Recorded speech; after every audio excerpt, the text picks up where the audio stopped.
What's going on, YouTube? This is SG1 Sports, and you're watching our college football channel. We continue with our 2023 predictions. The Maryland Terrapins are up next, and here are some of the other predictions for Maryland. You see the FPI has them at 6.6 and 5.4. Athlon has them at 7 and 5. The over/under I saw at 7 and at 7.5. So right there, 7.5. That seems to be where they're at. So you could really say anywhere from 6 and 6, maybe up to 8 and 4 based off of these predictions. But 7 and 5 definitely seems to be the consensus here, the most likely record for Maryland. My thoughts on this team: I think offensively they're going to be really good, really explosive. A lot of playmakers around Talia Tagovailoa. The offensive line looks to be strong as well.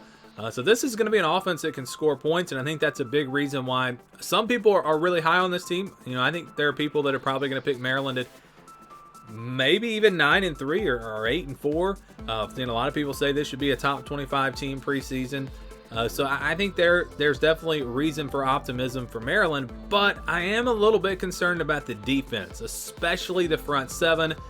Their defensive line does not appear to be very good at all, looking at what they have coming back there. Linebacker position, not great. Secondary looks to be okay. That's going to be the strength of the defense. But if you go up against a really good run team, I'm a little bit concerned about Maryland. So let's get into the schedule here. And they're going to play Virginia. That'll be their big non-conference game. That's good. I think that's one of the easier Power 5 opponents this year.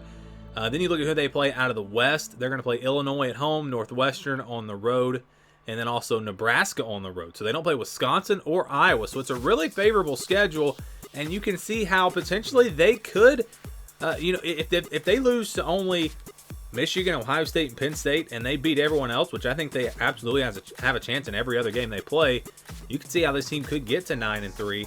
But a lot of tricky games here on the schedule. I do think they'll start with these first two games as wins. I don't really see any reason why they would struggle there. So I think they get off to a 2-0 start.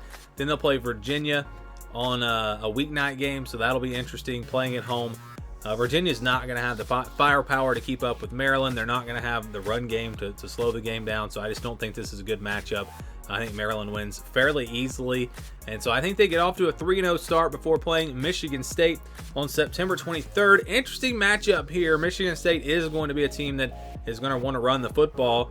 Now, they lose Peyton Thorne, so you wonder, are they going to have a passing game at all? Really no experience at quarterback. That concerns me.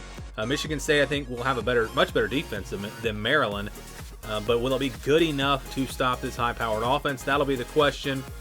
Again, it'll be the run game for Michigan State. Can they run the football, control the clock, slow the game down? And then on the flip side, can Maryland score against this Michigan State defense, or how much can they score? I think this is a tough one to pick.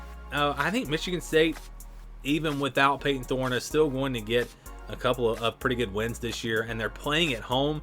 So I like the run game of Michigan State to get them the win here, and maybe a bit of an upset over Maryland, and knocking the Terps down to 3-1. Next up, they'll play Indiana on September the 30th. Should be a pretty good matchup here. I think Indiana's going to be a little bit improved this year from where they were last year, but not quite on the level of Maryland.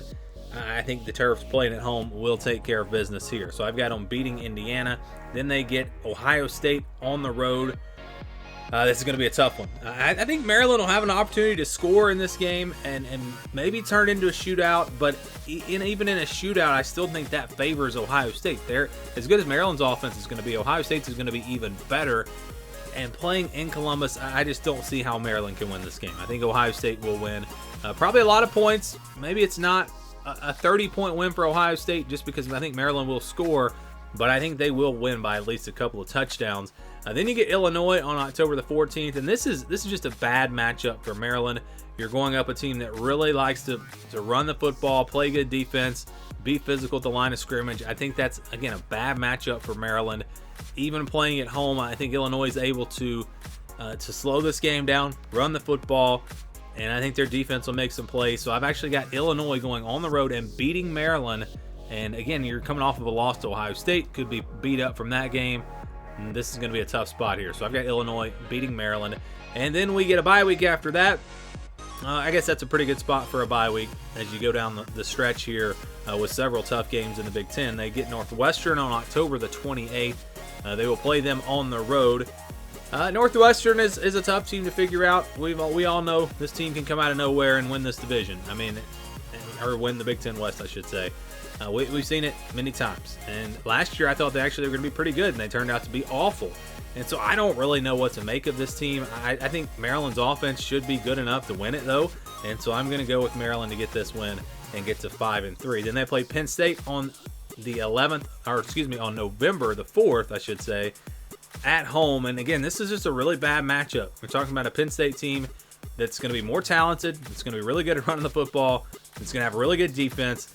I don't think this game will be close at all. I think Maryland will struggle here in this one. I think Penn State gets the win and, again, wins that one fairly easily. Then you get Nebraska on November 11th on the road. This is an interesting matchup here. This is going to be a big game. I think it's a big game for both programs, both teams this year, one that both teams really need to win. Nebraska's a team that's going to have, they're going to have some question marks. They're going to have a pretty good defense, so I think that they'll be equipped to slow Maryland down a little bit, but I don't think it'll be enough. I think Maryland will find a way to get it done on the road. Again, a desperate team after losing 4 games out of their last, 5 there. I think they find a way to go on the road and beat Nebraska. So out of Nebraska and Illinois, I think they probably split those 2 games. Maybe it goes the other way, but this is just how I'm predicting it. And then you get Michigan on November the 18th at home. And just like with Penn State, this is just a bad matchup. You're going up against a good Michigan defense, a Michigan team that's probably going to be the best run team in all of college football. So that does not bode well for Maryland. I don't think this game will be close. I think Michigan wins easily, and that drops Maryland down to 6-5. Then you get Rutgers on the 25th on the road. I don't expect an easy win here for Maryland. I'm not super high on Rutgers, but it's just one of those games. End of the season, you're playing on the road. Who knows about the weather? Maybe there's snow. I could see some things happening like that to where Maryland struggles and potentially even gets upset in this game. But I think they're just clearly the better team, so I'm not going to pick them to lose. I think they will find a way to get it done here and go on the road and beat Rutgers. So I've got them finishing 7-5.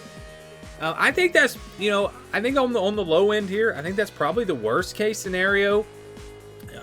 Maybe you could give them these 5 losses and then a loss to Nebraska, and they drop to 6-6. But I think 7-5 is probably about the worst case scenario. I think they're more likely to go 8-4 than 6-6, just because their schedule is very favorable. And again, if they could, let's say, beat Illinois at home, or even beat Michigan State, who may not be good at all, 8-4 is definitely possible. So I'm on the low end here. Again, 8-4, 7-5 is kind of what I was thinking about this team, but I'm gonna wind up at 7-5. That's my prediction for Maryland.